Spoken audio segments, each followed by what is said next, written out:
Hi out there in the YouTube, and welcome back to my channel.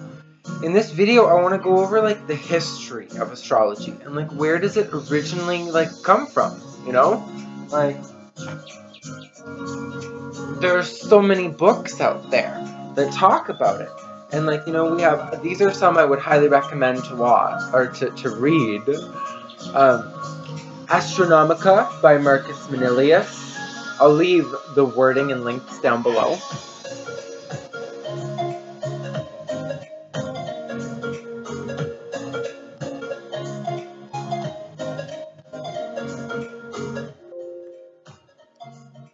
And these one, all of them are priceless jewels that I would recommend to read, like the Mathesios Libri, the 8th volume. So that's a good one. Any of these, like I highly would recommend. They give multicultural perspectives, and that's kind of what made me think of doing that for a video. Was like, you even have the Kabbalah and like the Tree of Life, and like I've bookmarked some parts of these books, like to the just as a brief preview that like might encourage you to actually get the book. There's the Kabbalah Tree of Life, with the Sephiroths, the 10 Sephiroths, which are all planets, planetary energies.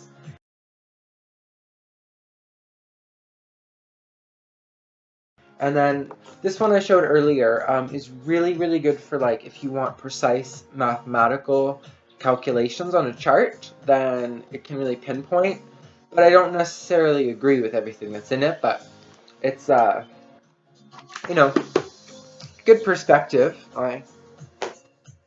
Then we even have Celtic wisdom and like, Celtic astrology, which uses different signs like butterflies and, dragonfly and like a whole bunch of different symbols of animals instead of the normal 12 zodiac that we're used to using. But it still works, and I would highly recommend to look up your Celtic sign.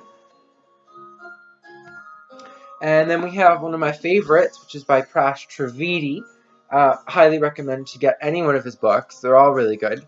And, it really shows a much more in-depth perspective of the wheel, which the wheel in itself is just a full spectrum of, time. It's a clock. And it looks at it in a much more sacred, personal way, which can show you as above, so below. So, with like astronomy, they're spending a lot of time just like focusing on what we can see above, when that doesn't really help you below.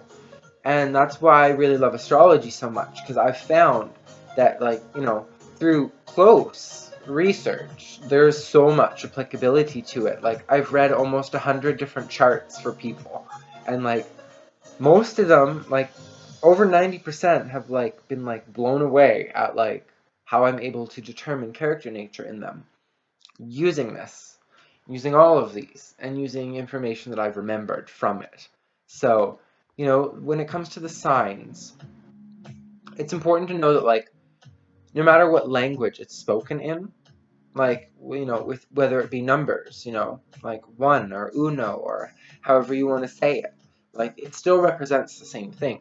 So throughout all these different cultures, they, were really representing the same wheel, just in their own tongue and their own culture, which, if we look at it through an unbiased perspective, then we can soak up the knowledge, like, amazingly well, compared to if we go into it with some kind of, like, dogmatic, like, whatever our religion or creed or belief upbringing is. If we just think that it's that, then we've really, really limited ourselves.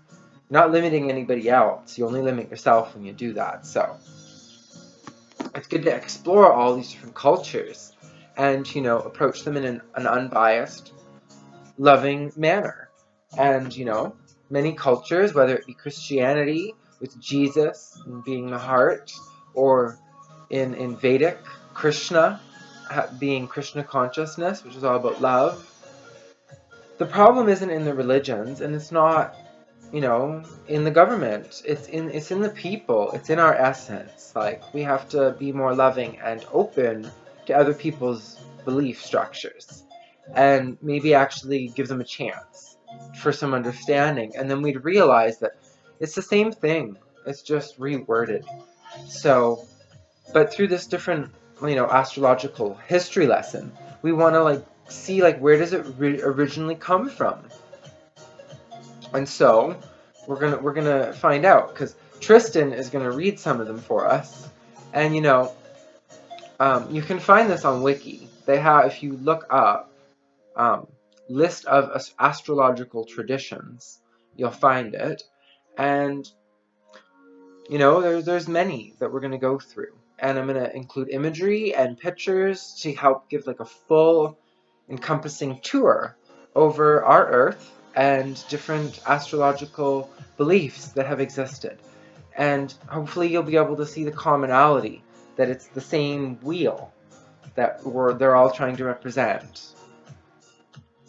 So we have like agricultural astrology, Arab and Persian, Babylonian, Celtic, Egyptian, Hellenistic, Hindu, judicial, Catharic, Mayan, medical, meteorological, mundane, Nadi, and political. So we're going to go through the history of those and like where some of those have existed on the Earth, and I'll even throw some in addition. So like the Voynich manuscript and some ancient books that, you know, have astrological implications in them, or secrets, but it's written in a language that no one can read, and people aren't very good at looking at images, apparently, because when I look through a lot of those books, I can clearly see astrological implications and wondrous stories that, even though there's no words, it's a picture book.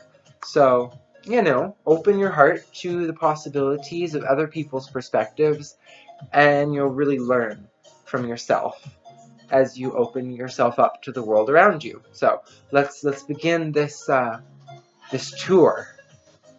Hellenistic astrology. Hellenistic astrology is a tradition of horoscopic astrology that was developed and practiced in the late Hellenistic period in and around the Mediterranean region, especially in Egypt. The texts and technical terminology of this tradition of astrology were largely written in Greek, or sometimes Latin. The tradition originated sometime around the late 2nd or early 1st century BCE, and then was practiced until the 6th or 7th century CE. This type of astrology is commonly referred to as Hellenistic astrology because it was developed in the late Hellenistic period, although it continued to be practiced for several centuries after the end of what historians usually classify as the Hellenistic era. History. The origins of much of the astrology that would later develop in Asia, Europe, and the Middle East are found among the ancient Babylonians and their system of celestial omens that began to be compiled around the middle of the 2nd millennium BCE. This system later spread either directly or indirectly through the Babylonians to other areas such as China and Greece, where it merged with pre-existing indigenous forms of astrology. It came to Greece initially as early as the middle of the 4th century BCE, and then around the late 2nd or early 1st century BCE, after the Alexandrian conquests, this Babylonian astrology was mixed with the Egyptian tradition of decanic astrology to create horoscopic astrology. This system is labeled as horoscopic astrology because, unlike the previous traditions, it employed the use of the ascendant, otherwise known as the horoscopos, or hour marker, in Greek, and the 12 celestial houses which are derived from it. The focus on the natal chart of the individual, as derived from the position of the planets and stars at the time of birth, represents the most significant contribution and shift of emphasis that was made during the Hellenistic tradition of astrology. This new form of astrology quickly spread across the ancient world into Europe and the Middle East. Additionally, some authors such as Vettius Valens and Paulus Alexandrinus took into account the monomoria, or individual degrees of a horoscope. This complex system of astrology was developed to such an extent that later traditions made few fundamental changes to the core of the system, and many of the same components of horoscopic astrology that were developed during the Hellenistic period are still in use by astrologers in modern times. Mythical origins. Several Hellenistic astrologers ascribe its creation to a mythical sage named Hermes Trismegistus. Hermes is said to have written several major texts which form the basis of the art or its evolution from the system of astrology that was inherited from the Babylonians and the Egyptians. Several authors cite Hermes as being the first to outline the houses and their meaning, and thus the houses are usually thought to date back to the very beginning of the Hellenistic tradition, and indeed they are one of the major defining factors which separate Hellenistic astrology and other forms of horoscopic astrology from Babylonian astrology and other traditions in different parts of the world. This system of horoscopic astrology was then passed to another mythical figure named Asclepius, to whom some of the Hermetic writings are addressed. According to Firmicus Maternus, the system was subsequently handed down to an Egyptian pharaoh named Hatshepsut and his priest, Petosiris. They are said to have written several major textbooks which explicated the system, and it is from this text that many of the later Hellenistic astrologers draw and cite directly. This system formed the basis of all later forms of horoscopic astrology. Astrology in Hellenistic Egypt. In 525 BCE, Egypt was conquered by the Persians, and there is likely to have been some Mesopotamian influence on Egyptian astrology. Arguing in favor of this, Barton gives an example of what appears to be Mesopotamian influence in the zodiac, which included two signs, the Balance and the Scorpion, as evidenced in the Dendera zodiac. In the Greek version, the Balance was known as the Scorpion's Claws. After the occupation by Alexander the Great in 332 BCE, Egypt came under Greek rule and influence. The city of Alexandria was founded by Alexander, and after the conquest and during the 3rd and 2nd centuries BCE, the scholars of Alexandria were prolific writers. It was in Alexandrian Egypt that Babylonian astrology was mixed with the Egyptian tradition of decanic astrology to create horoscopic astrology. This contained the Babylonian zodiac with its system of planetary exaltations, the triplicities of the signs, and the importance of eclipses. Along with this, it incorporated the Egyptian concept of dividing the zodiac into 36 decans of 10 degrees each, with an emphasis on the rising decan, the Greek system of planetary gods, sign rulership, and 4 elements. The decans were a system of time measurement according to the constellations. They were led by the constellation Sothis or Sirius. The risings of the decans in the night were used to divide the night into hours. The rising of a constellation just before sunrise, its heliacal rising, was considered the last hour of the night. Over the course of the year, each constellation rose just before sunrise for 10 days. When they became part of the astrology of the Hellenistic age, each decan was associated with 10 degrees of the zodiac.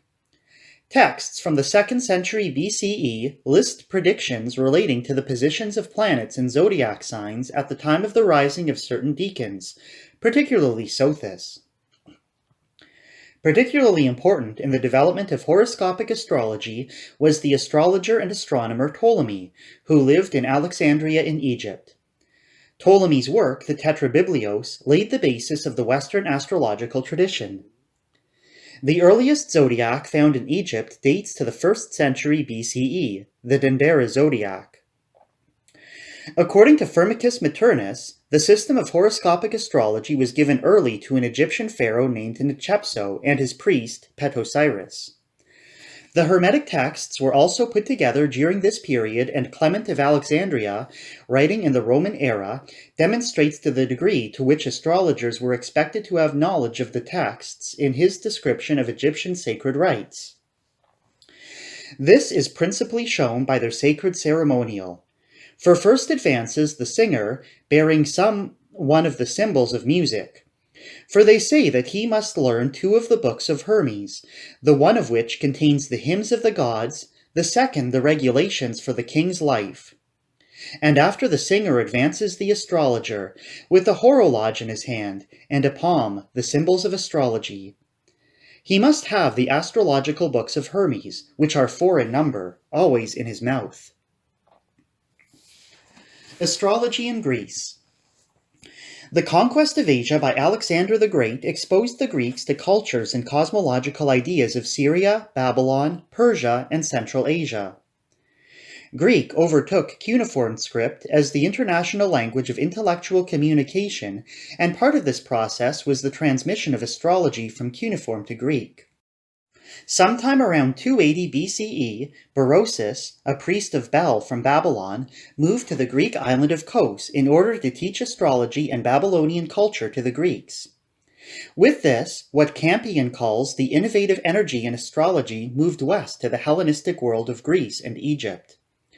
According to Campion, the astrology that arrived from the East was marked by its complexity, with different forms of astrology emerging.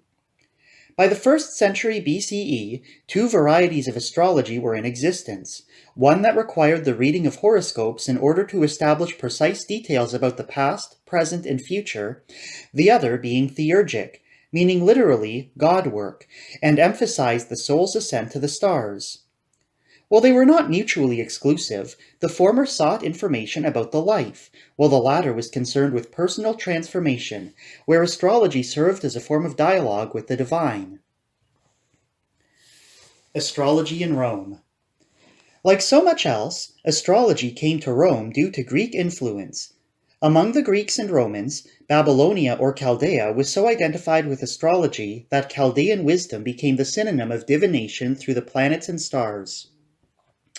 Astrologers became very much in vogue in imperial Rome.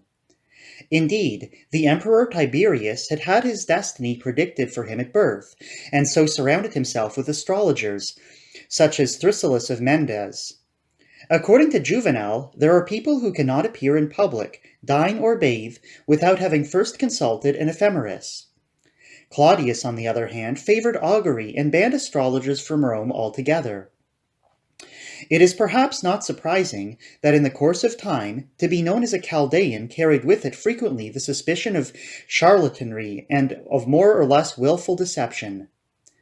One or more famous examples of Roman literature concerning astrology is the poem Astronomica, written in the 1st century AD by Marcus Manilius. Transmission. Hellenistic astrology was practiced from the 2nd century BCE until around the 7th century CE, when Europe entered the Middle Ages. Astrology was then passed to and further developed by individuals working with the Islamic Empire from the 7th to the 13th century.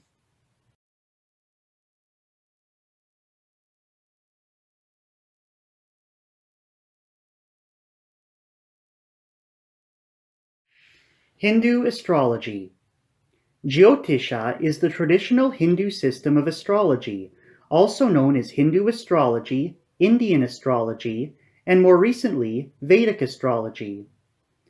The term Hindu astrology has been in use as the English equivalent of Jyotisha since the early 19th century, whereas Vedic astrology is a relatively recent term, entering common usage in the 1980s with self-help publications on Ayurveda or yoga.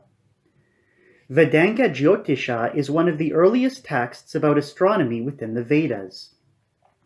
However, some authors have claimed that the horoscopic astrology in the Indian subcontinent came from Hellenistic influences, postdating the Vedic period. In epics Ramayana and Mahabharata, only electional astrology, omens, dreams, and physiognomy are used.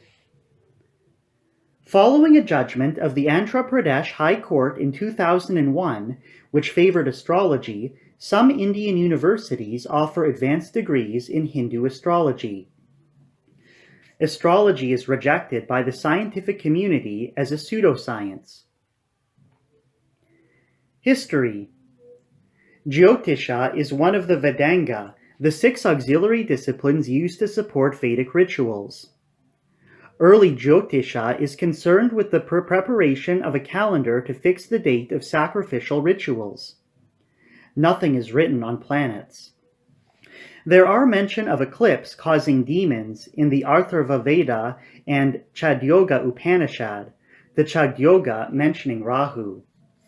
In fact, the term graha, which is now taken to mean planet, originally meant demon. The Rig Veda also mentions an eclipse-causing demon, Svarbhanu. However, the specific term of graha becomes applied to Svarbhanu in the later Mahabharata and Ramayana. The foundation of Hindu astrology is the notion of Bantu of the Vedas, or scriptures, which is the connection between the microcosm and the macrocosm. Practice relies primarily on the sidereal zodiac, which is different from the tropical zodiac used in Western or Hellenistic astrology, as in the Ayanamsa, adjustment is made for the gradual procession of the vernal equinox. Hindu astrology includes several nuanced subsystems of interpretation and prediction with elements not found in Hellenistic astrology, such as its system of lunar mansions or Nakshatras. It was only after the transmission of Hellenistic astrology that the order of planets in India was fixed in that of the 7-day week. Hellenistic astrology and astronomy also transmitted the 12 zodiacal signs, beginning with Aries, and the 12 astrological places, beginning with the ascendant. The first evidence of the introduction of Greek astrology to India is the Yanavada Jataka, which dates to the early century CE. The Yavana Jataka, Sayings of the Greeks, was translated from Greek to Sanskrit by Yavanasvara during the 2nd century CE, under the patronage of the Western satrap Saka, King Rudradaman I, and is considered the first Indian astrological treatise in the Sanskrit language. However, the only version that survives is the later verse version of Spudishvaja, which dates to AD 270. The first Indian astronomical text to define the weekday was the Aryabhatiya. According to Michio Yano, Indian astronomers must have been occupied with the task of Indianizing and Sanskritizing Greek astronomy during the 300 years or so between the Yavana Jataka and the Aryabhatiya. The astronomical texts of these 300 years are lost. The later Pankasitakiya, or Varahamihira, summarizes the 5 known Indian astronomical schools of the 6th century. It is interesting to note that Indian astronomy preserved some of the older pre-Ptolemaic elements of Greek astronomy. The main texts upon which classical Indian astrology is based are early medieval compilations, notably the Bharhat Parasara, Horashastra, and Sarasvali by Kalayanavara. The Horashastra is a composite work of 71 chapters, of which the first part, chapters 1 to 51, dates to the 7th to early 8th centuries, and the second part, chapters 52 to 71, to the later 8th century. The Saravali likewise dates to around 800 CE. English translations of these texts were published by N. Krishna Rao and V.B. Choudhary in 1963 and 1961 respectively. Modern Hindu astrology. Astrology remains an important facet in the lives of many Hindus. In Hindu culture, newborns are traditionally named based on their Jyotisha charts, and astrological concepts are pervasive in the organization of the calendar and holidays, as well as in many areas of life, such as in making decisions about marriage, opening a new business, and moving into a new home. Astrology retains a position among the sciences in modern India.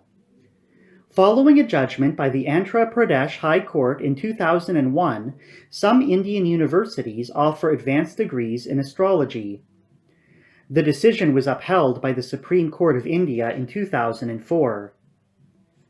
Astrology remains an important facet of Hindu folk belief in contemporary India. Many Hindus believe that heavenly bodies, including the planets, have an influence throughout the life of a human being, and these planetary influences are the fruit of karma. The Navagraha, planetary deities, are considered subordinate to Ishvara, that is, the supreme being, in the administration of justice. Thus, these planets can influence early life. Status of astrology.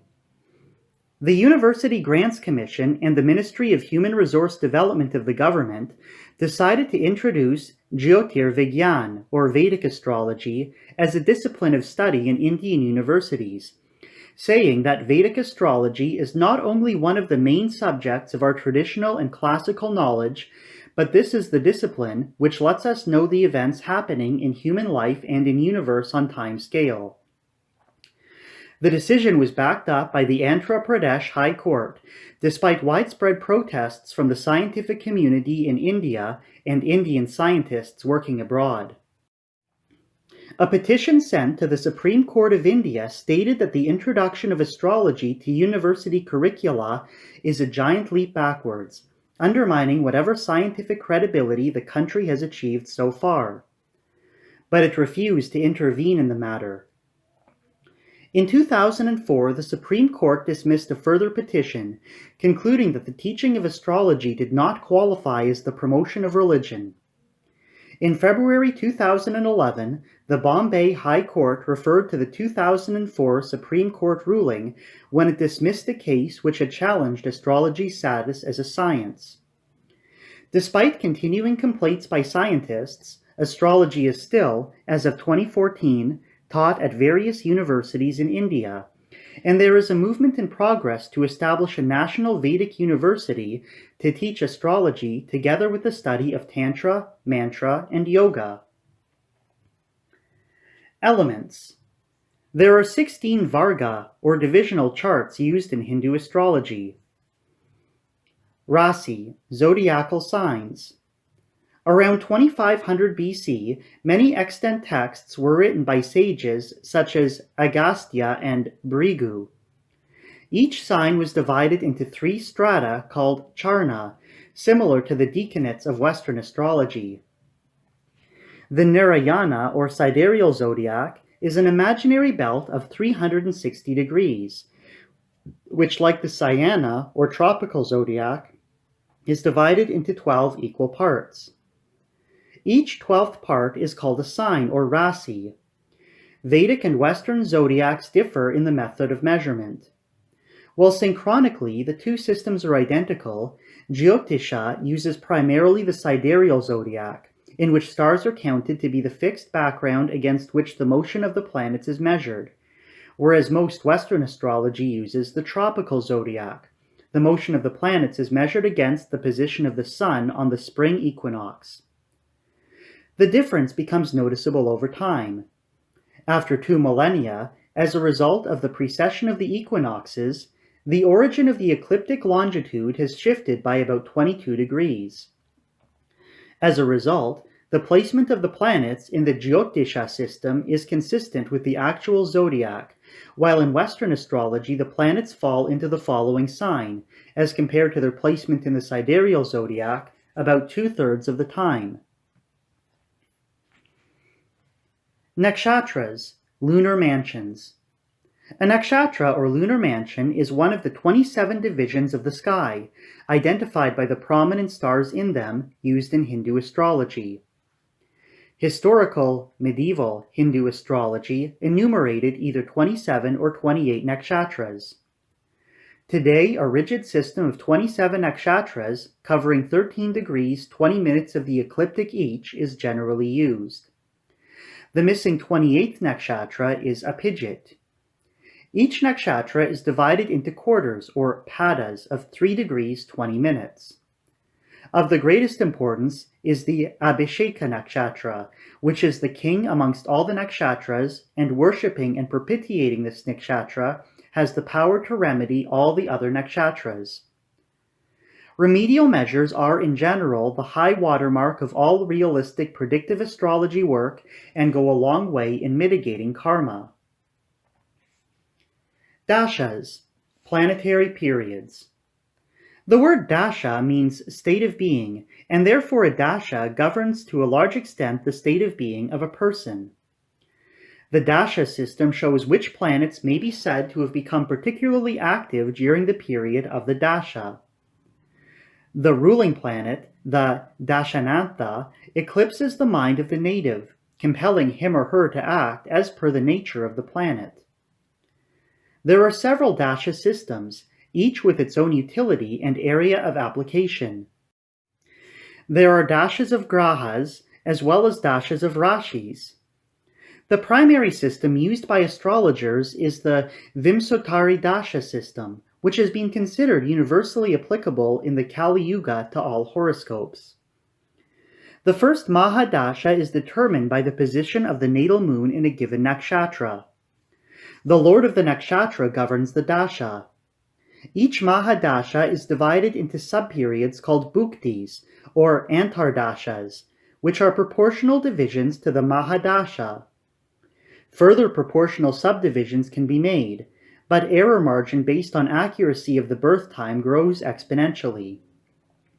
The next subdivision is called Pratanyardasha, which can in turn be divided into Sukshma Antaradasha, which can in turn be divided into Prana Antardasha, which can be subdivided into Deha Antaradasha. Such subdivisions also exist in all other dasha systems, some of which have been named above. Grahas, planets. 9 grahas are used, from graha. The 9 planets of Vedic astrology or Jyotisha are the forces that capture or eclipse the mind and the decision-making of the human being, thus the term graha. When the grahas are active in their dashas, the periodicities they are particularly empowered to direct the affairs of the person or the inanimate being, as the case may be. Even otherwise, grahas are always busy capturing us in some way or other, for better or for worse. Gocharas, transits. The natal chart shows the position of the grahas at the moment of birth. Since that moment, the grahas have continued to move around the zodiac, interacting with the natal chart grahas. This period of interaction is called Gochara. The study of transits is based not only on the transit of the moon, Candra, which spans roughly 2 days, but also the movement of the slightly faster planets such as Mercury, Buddha, and Venus, Shukra. The movement of the slower planets Guru, Shani, and Rahu Ketu is always of considerable importance. Astrologers must study the transit of the Dasha Lord and must also study transits from various reference points in the horoscope. Yogas, planetary combinations. Yoga is a combination of planets placed in a specific relationship to each other. It is usually advisable to study the underlying theme behind the yogas rather than attempt to memorize them. Raja yogas are givers of fame, status, and authority and are formed typically by the association of the Lord of Kendras, quadrants, when reckoned from the Lagna, ascendant, and the lords of the Trokna, trines. The Raja yogas are culminations of the blessings of Vishnu and Lakshmi. Some planets, such as Mars for Leo Lagna, do not need another graha to recreate Raja Yoga, but are capable of giving Raja Yoga suo-moto due to their own lordship of the 4th bhava and the 9th bhava from the Lagna, the two being Kendra and Trokna bhava respectively. Dana yogas are formed by the association of wealth-giving planets such as Danesha, or the 2nd lord, and the Labesha, or the 11th lord from the Lagna. Dana yogas also formed due to the auspicious placement of the Darapada, when reckoned from the Ardula Langa. The combination of the Lagnesha and the Bhagyesha also leads to wealth through the Lakshmi Yoga. Sannyasa yogas are formed due to the placement of 4 or more grahas, excluding the sun, in a Kendra Brava from the Lagna. There are some overarching yogas in Jyotisha, such as Amavasya Dosha, Kala Sarpa, Yoga Kala, Amarta Yoga, and Graha Malika Yoga that can take precedence over Yamaha Yoga planetary placements in the horoscope. The Hindu bhavas, houses. The Hindu Jataka, or birth chart, is the bhava chakra, the complete 360-degree circle of life, divided into houses, and represents our way of enacting the influences in the wheel. Each house has associated karaka, planets that can alter the interpretation of a particular house. Each bhava spans an arc of 30 degrees, and therefore there are 12 bhavas in any chart of the horoscope. These are a crucial part of any horoscopic study, since the bhavas, understood as state of being, personalize the rashis to the native, and each rashi, apart from indicating its true nature, reveals its impact on the person based on the bhava occupied. The best way to study the various facets of Jyotisha is to see their role in chart evaluation or actual persons and how these are construed. Drishtis, aspects. Drishti is an aspect to an entire house. Grahas can only forward aspects, with the furthest aspect being considered the strongest. For example, Mars aspects the 4th, 7th, and 8th houses from its position, and its 8th house aspect is considered more powerful than its 7th aspect, which is in turn more powerful than its 4th aspect. The principle of Drishti, aspect, was devised on the basis of the aspects of an army of planets as deity and demon in a warfield. Thus the Sun, a deity king with only one full aspect, is more powerful than the demon king Saturn, which has 3 full aspects. Aspects can be cast both by the planets and by the signs.